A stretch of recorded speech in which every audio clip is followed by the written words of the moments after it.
Hello everyone, I am here on behalf of Proton Engineers. இது எங்களோட YouTube channel.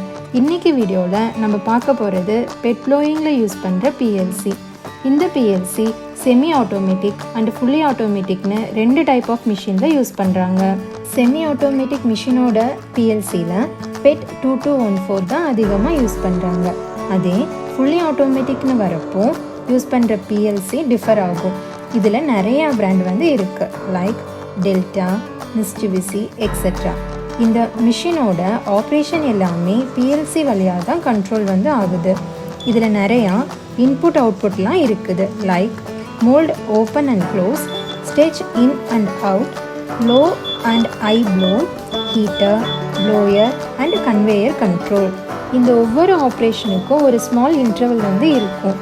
அந்த இன்டர்வல்லையும் PLCயில் இருக்கிற டைமர் செக்ஷனை வச்சு சேஞ்ச் பண்ணிக்கலாம். இதை வச்சு ப்ரொடக்ஷன் கவுண்ட்டையும் மானிட்டர் பண்ணிக்கலாம்.